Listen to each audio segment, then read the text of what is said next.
Lucas Narrações apresenta As Aventuras de Chanticleer e Peter Lorre. Como eles foram às montanhas comer nozes. Certo dia disse Chanticleer, o galo, a Peter Lorre, a galinha: as nozes devem estar maduras. Vamos à montanha nos banquetear antes que o esquilo leve tudo. Ótimo, respondeu a galinha. Venha, vamos nos divertir a valer. Então os dois subiram a montanha, e como fazia um dia bonito, ficaram lá até a noitinha. Ora, fosse porque tinham realmente engordado ou se tornado arrogantes, eu não saberia dizer. O galo teve de fazer uma carruagem com as cascas das nozes. Quando ficou pronto, a galinha se acomodou e disse ao galo: agora, tome posição entre os varais. Tudo bem, mas prefiro voltar para casa a pé do que atrelado. Sentarei a boleia e conduzirei, mas puxar o coche jamais farei. Enquanto estavam discutindo, uma pata grasnou: seus ladrõezinhos, quem convidou vocês a virem à minha montanha de nozes? Vocês vão pagar caro, esperem só para ver. A pata correu então para o galo com o bico aberto, mas ele já estava preparado e atacou-a com os esporões até ela gritar pedindo piedade. Por fim a pata se deixou atrelar ao carrinho. O galo se sentou à boleia como se fosse o cocheiro e foi gritando sem parar: vamos, pata, corra o mais rápido que puder. Depois de rodarem uma pequena distância, eles encontraram dois caminhantes, um alfinete e uma agulha. Pare, pare! Chamaram e disseram aos dois que logo estaria muito escuro e não poderiam dar mais nenhum passo. A estrada era tão poeirenta. Será que não gostariam de uma carona? Os dois tinham ido à estalagem do alfaiate próxima aos portões da cidade e se demorado tomando cerveja. Como eram ambos muito magros e não ocupavam muito espaço, o galo os deixou subir, mas os fez prometerem não pisar nos seus pés nem nos da galinha. Tarde da noite, o grupo chegou a uma estalagem, e como não quisessem continuar viagem no escuro e a pata estivesse começando a cambalear para os lados, eles entraram. A princípio, o estalajadeiro fez muitas objeções em hospedá-los, alegando que a casa já estava cheia. Talvez achasse que não eram gente muito importante. Mas, finalmente, à força de muita persuasão, prometendo-lhe o ovo que a galinha pusera no caminho e oferecendo-lhe também a pata, que punha um ovo por dia, o estalajadeiro consentiu em deixá-los passar a noite ali. Mandou então servir-lhes uma refeição, e eles se banquetearam e se divertiram todo o tempo. Quando começou a amanhecer, antes de clarear, quando todos ainda estavam dormindo, a galinha acordou o galo. Apanhou o ovo, bicou-o, e os dois o comeram juntos. Depois atiraram as cascas no fogão. Procuraram então a agulha, que ainda dormia. Agarraram-na pela ponta e a enfiaram na almofada da poltrona do estalajadeiro.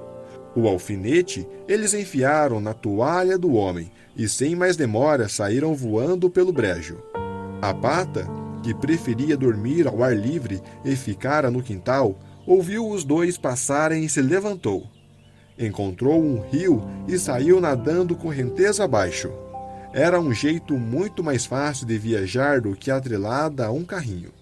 Umas 2 horas mais tarde, o estalajadeiro, que era o primeiro a deixar o travesseiro, levantou e se lavou. Quando apanhou a toalha para se enxugar, arranhou o rosto, que ganhou um longo risco vermelho de orelha a orelha. Ele foi então à cozinha acender o cachimbo, mas quando se curvou para o fogão, os pedaços de casca de ovo saltaram nos seus olhos. Tudo aconteceu com a minha cabeça esta manhã, disse ele aborrecido ao se largar na almofada da poltrona do seu avô. Mas depressa se levantou exclamando: minha nossa! A agulha o espetara e dessa vez não fora na cabeça. Ele se enfureceu e suas suspeitas imediatamente recaíram sobre os hóspedes que haviam chegado tão tarde na véspera. Quando foi procurá-los, não os encontrou em parte alguma, e jurou nunca mais aceitar gente maltrapilha em sua casa, porque comia muito, não pagava e, de quebra, ainda lhe pregava peças em lugar de agradecer. A visita ao Sr. Korbes. Outra vez, quando Chanticleer, o galo, e Peterlot, a galinha, estavam em vésperas de viajar, o galo construiu uma bela carruagem com as 4 rodas vermelhas e atrelou a ela 4 ratinhos. A galinha se sentou com o galo e o casal partiu. Não tinham ido muito longe quando encontraram uma gata. "Aonde estão indo?" perguntou ela. "Estamos indo fazer uma visita à casa do Sr. Korbes", respondeu o galo. "Leve-me junto", pediu a gata. "Com todo o prazer. Sente-se atrás para não cair para a frente. Por favor, preste atenção. Minhas rodas são vermelhas. Não respingue lama nelas, não. Rodas, rodem sem parar. Ratos, vamos disparar. A casa de um amigo que queremos visitar." Então juntaram-se a ele uma mó, um ovo, um pato, um alfinete e, por último, uma agulha. Todos se acomodaram na carruagem e prosseguiram em grupo. Mas, quando chegaram à casa do amigo, ele tinha saído. Os ratos levaram a carruagem para a cachoeira.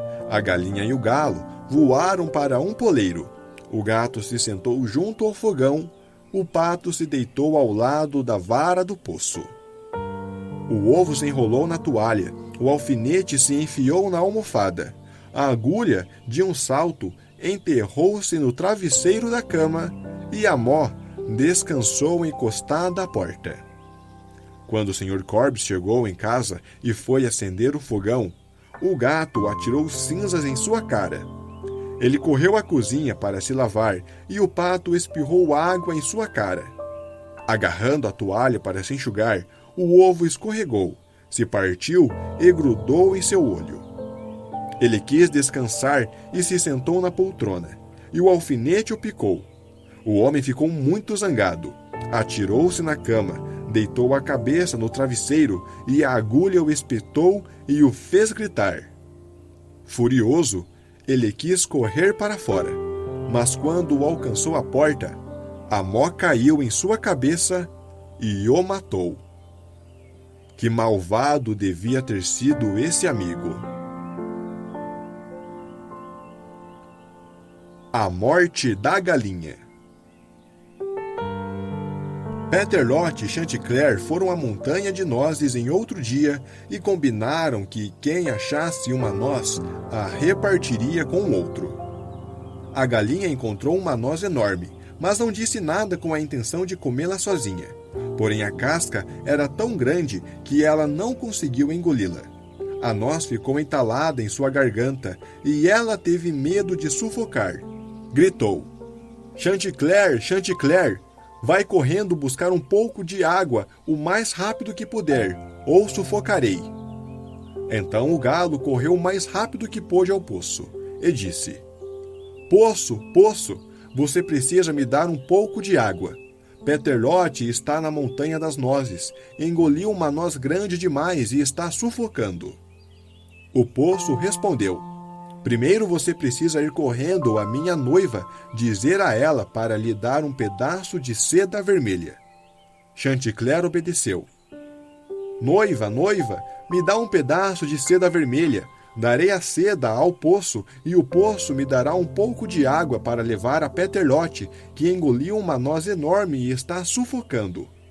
A noiva respondeu: "Primeiro, vá correndo me buscar uma guirlanda de flores que deixei pendurada em um salgueiro." Então Chanticleer correu ao salgueiro, tirou a guirlanda do galho e levou-a à noiva. A noiva lhe deu a seda vermelha, que ele levou ao poço, e o poço em troca lhe deu a água. Então o galo levou a água à galinha, mas aconteceu que nesse intervalo Peterlot sufocara e caíra morta. O pesar do galo foi tão grande que ele gritou em altas vozes, e todos os bichos vieram lhe dar os pêsames. 6 ratinhos construíram um pequeno carro para levar Peterlote à sepultura. Quando o aprontaram, atrelaram-se ao carro e levaram a galinha. No caminho, a raposa se aproximou. Aonde estão indo, Chanticleer? Enterrar minha mulher, Peterlote. Posso ir com você? Suba aí na traseira. O carro não está cheio. Com peso na frente, meus cavalos não podem puxar. Então a raposa se acomodou, e o lobo, o urso, o veado, o leão e todos os outros animais da floresta a seguiram. A procissão seguiu o caminho até chegarem a um rio. Como é que vamos atravessá-lo? Indagou Chanticleer. Havia uma palha flutuando no rio que disse: Vou me colocar de uma margem à outra, e então vocês podem atravessar por cima de mim. Mas, quando os 6 ratinhos subiram na palha, ela afundou, levando junto os ratinhos. E todos se afogaram.